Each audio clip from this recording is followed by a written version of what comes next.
Good morning twelfth standard. आपको याद होगा हमने चैप्टर स्टार्ट किया हुआ है एडमिशन ऑफ फादर। बीच में मैंने 1-2 दिन की ब्रेक दी ताकि जितने भी सम मैंने करवाए आप उनको अच्छी तरह से समझ लो। ये बुक लगभग अब सब तक पहुंच चुकी है। जिन्होंने भी रजिस्ट्रेशन करवाया हुआ है उनके पास ये बुक आ चुकी है, बट अगर जिनके पास अभी बुक नहीं है तो प्लीज आप मुझे कांटेक्ट कीजिए ताकि मैं आपको प्रोवाइड कर सकूं, क्योंकि अब हम इसी बुक में से ही कर रहे हैं। तो यहां पर आपको याद होगा ये मेथड हमने फर्स्ट स्टार्ट किया था। मेथड फर्स्ट ये 8 मार्क का सम है और पूरा सम आसानी से स्टूडेंट्स कर लेते हैं, बट एक गुडविल की पॉइंट बार बार उन्हें कंफ्यूज करती है। मुझे पता है कि गुडविल की एक ऐसी पॉइंट है जो एक बार कंसेप्चुअली अगर क्लियर हो जाए तो कोई प्रॉब्लम नहीं रहता है। पूरे चैप्टर में 2 ही पॉइंट है, एक गुडविल की और एक कैपिटल की, जो पीछे आएगी। तो गुडविल की पॉइंट को समझे, ध्यान से ऑब्जर्व करना। अभी तक आपने मेथड फर्स्ट, मतलब मैं बात कर रहा हूं बड़े सम की, मेथड फर्स्ट हमने स्टार्ट किया है जिसमें पहला सम मैंने करवाया था। मैं सम सॉल्व नहीं करवा रहा हूं, मैं जो गुडविल के डाउट है वो क्लियर करवा रहा हूं, क्योंकि कुछ स्टूडेंट ने सम किए बट गुडविल की पॉइंट में थोड़ा कंफ्यूज रहे। मैंने आपको कहा था ये क्वेश्चन जो इलस्ट्रेशन है मैं आपको करवाऊंगा, बट उससे रिलेटेड पीछे जो 2 सम है, 3 सम इनफैक्ट नहीं, सॉरी 2 सम दिए गए, दोनों के दोनों सम आपको करने हैं। तो जिन्होंने भी ये 2 सम किए होंगे शायद कुछ प्रॉब्लम फेस हुआ होगा गुडविल का। मैं गुडविल का रिवीजन ले लेता हूं, खास उन पॉइंट्स का जो अब तक आपने कवर की है। धीरे धीरे मेरा एक चार्ट पूरा बनता जाएगा जिसमें गुडविल की 3 से 4 रिलेटेड पॉइंट है, वो सब आ जाएगी। तो पहली पॉइंट से शुरू करते हैं। आपको याद होगा आपने टेक्स्ट जो बुक में पहला सम किया था आबा और बीना का, जो मैंने बोर्ड पे करवाया था, आबा और बीना। गुडविल की सबसे पहली पॉइंट क्या होती है, याद रखना। मैं सेंटेंस को धीरे धीरे रिपीट करता हूं। जब नया पार्टनर, मैं रिपीट कर रहा हूं, नया पार्टनर गुडविल के कुछ भी पैसे लाता है, नया पार्टनर गुडविल के जब भी कुछ पैसे लाता है तो वो गुडविल के पैसे ओल्ड पार्टनर को सैक्रिफाइसिंग रेशियो में बांट दिए जाते हैं। यहां मैंने लिखा है, ये पॉइंट नंबर फर्स्ट है मेरी। यहां पर मैंने क्या लिखा है, when new partner bring his share in goodwill in cash. जब नया पार्टनर कुछ भी पैसे, गुडविल के कुछ भी पैसे अगर वो लाता है, अपना शेयर, अपना शेयर हम किसे कह सकते हैं, मान लो जैसे गुडविल की वैल्यू 50,000, तो इसको 50,000 नहीं लाने हैं। इसको शेयर कितना मिल रहा है, मान लो इसको शेयर मिल रहा है 1/5 मिल रहा है, तो इसको गुडविल के कितने पैसे लाने हैं, 10,000 ही लाने हैं। इसको गुडविल के 10,000 ही लाने हैं। तो जो पहला सम आपने किया आबा और बीना वाला, उसमें वर्डिंग क्या थी, वर्डिंग को ध्यान रखना। ऐसा लिखा था, Rushil will bring 1 lakh as capital and 24,000 as goodwill in cash. वो 24,000 लेके आया था। तो मैंने आपको क्या कहा था, जो भी 24,000 आए थे, it should be distributed among old partner in sacrificing ratio. और सैक्रिफाइसिंग रेशियो कैसे निकाला जाता है वो तो हम पहले सीख चुके। सैक्रिफाइसिंग रेशियो निकालते हैं ओल्ड माइनस न्यू। तो खास ध्यान रखना, जब नया पार्टनर गुडविल के कुछ भी पैसे लाता है तो वो पैसे ओल्ड पार्टनर को सैक्रिफाइसिंग रेशियो में बांट दिए जाते हैं, जो आपने इलस्ट्रेशन नंबर फर्स्ट में किया था। और यही सेम बात आपके इलस्ट्रेशन नहीं बट एक्सरसाइज का जो सम स्टार्ट किया था, जो पेज नंबर 5.27 पर था, भव्य और श्लोक वाला, उसमें भी यही था। उसमें भी क्या था, आयुष नया पार्टनर है, Ayush brought 5 lakh as his capital and 1 lakh as his share of goodwill in cash. वो 1 लाख लेके आया था, 1 लाख गुडविल का शेयर कैश में लेके आया था। तो आपने जो 1 लाख था उसको क्या किया, डिस्ट्रीब्यूट कर दिया था। याद रखना ये 2 सम बिल्कुल सेम थे, जो आबा और जो हमने वर्ड यूज किए थे आबा और बीना का और भव्य और श्लोक का, बिल्कुल कोई भी चेंज नहीं था। बट जब हम आए थे उसके बाद के नेक्स्ट सम पर, जिसमें शिवानी और नीरज का सम था, उसमें एक माइनर चेंज हो गई है। माइनर चेंज मतलब खास ध्यान से देखने जैसे, उसको मैंने यहां पर पॉइंट नंबर 2 दे दिया। पॉइंट नंबर 2 में मैंने क्या लिखा है, when new partner bring his share but less amount. तो अब ये लेस अमाउंट होता क्या है उसके बारे में पहले सोचे। लेस अमाउंट हम किसे कह सकते हैं, जैसे फॉर एग्जाम्पल ले लो, और लेस अमाउंट पता कैसे चलेगा, इन पहले दो सम में क्यों लेस अमाउंट के बारे में कुछ भी नहीं कहा गया। आप इन पहले दो सम को, एक इलस्ट्रेशन और एक एक्सरसाइज का, दो सम को खास ध्यान से देखो। इसमें कहीं भी गुडविल की टोटल वैल्यू के बारे में हमें नहीं बताया गया था। गुडविल की टोटल वैल्यू मतलब क्या होता है, जैसे मैं आपको बता रहा हूं कि goodwill of the firm is ₹50,000, goodwill of the firm is ₹50,000, और suppose she bring his share, तो इसको अपना शेयर कितना लाना पड़ेगा, 10,000 रुपए लाना पड़ेगा। अगर गुडविल की टोटल वैल्यू बता दी गई हो और सी का शेयर 1/5 हो, तो सी को कितने पैसे लाने पड़ेंगे, 10,000। बट मान लो अगर सी 6,000 लेके आया तो ये हो गया लेस अमाउंट, सी 6,000 लेके आया तो वो ये हो गया लेस अमाउंट। और यही बात आपकी क्वेश्चन नंबर जो 2 दिया हुआ है, जो शिवानी और नीरज वाला है, उसमें ये हुई है।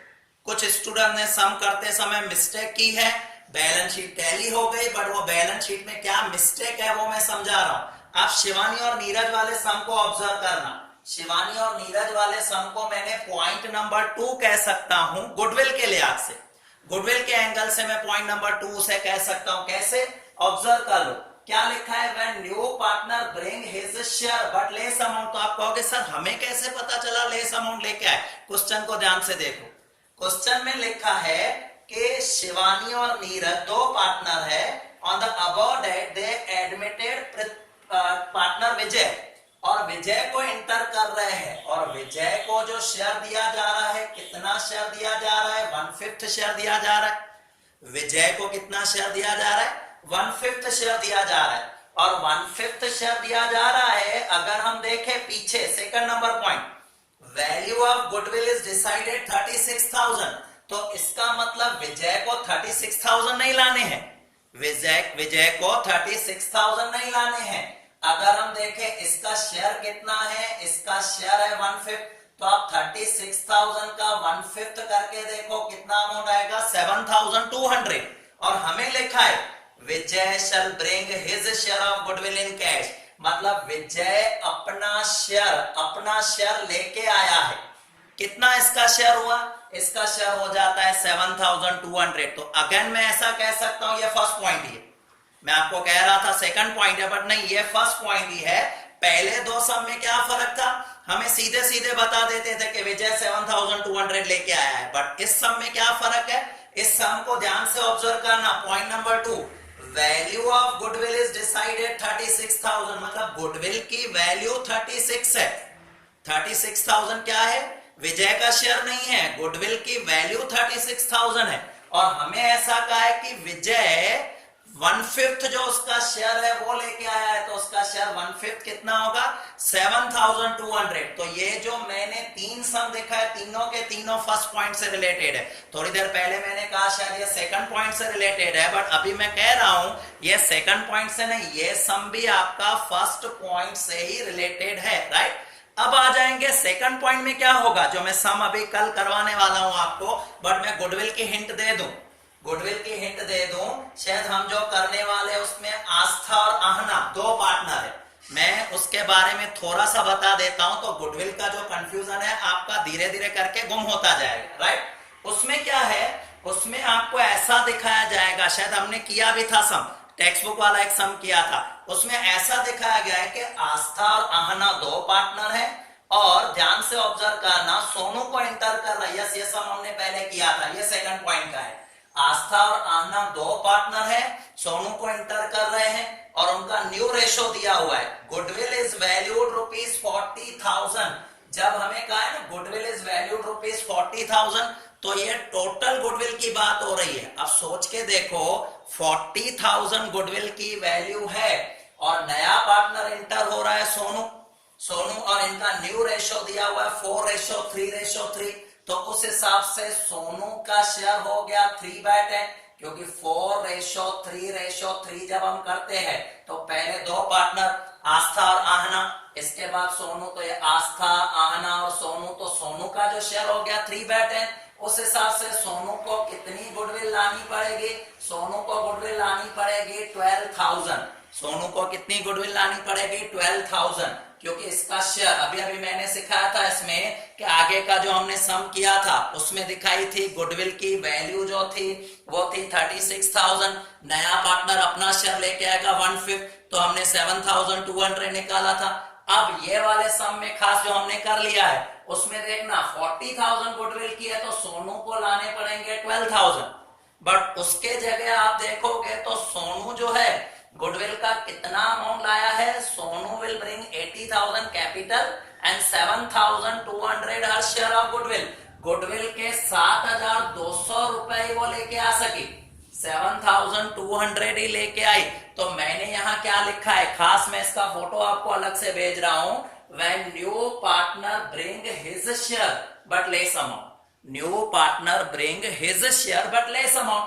तो मैंने क्या लिखा है, first distribute that amount which he bring, पहले जो भी अमाउंट आया उसको डिस्ट्रीब्यूट कर लो। तो कितने पैसे सोनू लाई थे 7,200, तो आपको क्या करना है 7,200 को डिस्ट्रीब्यूट कर लो, बट वो जो 7,200 को डिस्ट्रीब्यूट करना है कौन से रेशो में करना है, अगेन मैं कहूंगा सैक्रिफाइसिंग रेशो में। तो 7,200 पहले सैक्रिफाइसिंग रेशियो में ओल्ड पार्टनर को डिस्ट्रीब्यूट कर लो। अब क्या करना है, then find out the deficit, deficit ढूंढो। जैसे सोनू को लाने थे 12,000, लेके आई है 7,200, तो कितना कम अमाउंट लेके आई है 4,800, और वो जो 4,800 डेफिसिट अमाउंट है वो न्यू पार्टनर मतलब सोनू के अकाउंट में डेबिट होगा, और ओल्ड पार्टनर जो होंगे उनके अकाउंट में क्रेडिट होगा। वो भी कौन से रेशो में, सैक्रिफाइसिंग रेशो में, वो भी कौन से रेशो में, सैक्रिफाइसिंग रेशो में। तो ये अगर आप ध्यान से देखोगे तो आपका ये इलस्ट्रेशन नंबर 2 अच्छी तरह से समझ में आ जाएगा, जो मैंने उस दिन सॉल्व भी करवाया है। अब आपका काम क्या है, इलस्ट्रेशन 2 के बाद कुछ प्रॉब्लम्स हम दिए हुए हैं जो 5.30 पेज नंबर 5.30 पे लिखा है, प्रॉब्लम फॉर प्रैक्टिस। तो ये खास तरह से करना, और जरूरत लगी तो इनमें से 1-2 सम मैं आपको करवाऊंगा, उसके बाद ही हम मेथड 3 पे पहुंचेंगे। बट एक बात याद रखना, जब मैं मेथड 3 पर पहुंचूं तो आपके मेथड 2 के सारे सम क्लियर होने चाहिए, तो ही आपको मेथड 3 अच्छी तरह से समझ में आएगा। तो यहां तक मैंने गुडविल की जितनी भी पॉइंट चली थी उनको मैंने समझा दिया। इस सम में, इस वीडियो लेक्चर में मैंने कोई नया सम नहीं समझाया आपको, बट मैंने क्या किया, जितनी भी पॉइंट्स आपकी डाउट्स में आ रही थी, कंफ्यूजन हो रही थी, गुडविल क्या है, कैसे कैलकुलेट कर रहे हैं, उसको मैंने थोड़ा क्लियर कर लिया। तो ये वीडियो खास ध्यान रखना, और जब जब गुडविल में कंफ्यूजन हो तो बाद में फिर से एक बार देख लेना, तो आपका जो गुडविल का कंफ्यूजन है वो हट जाएगा। नो डाउट गुडविल से रिलेटेड और भी 1-2 पॉइंट है जो धीरे धीरे करके आएगी, नेक्स्ट सम में आएगी तो मैं उसके साथ डिस्कस करता जाऊंगा। फिलहाल इन सभी पॉइंट्स को अच्छी तरह से ऑब्जर्व कर लेना। Okay bye.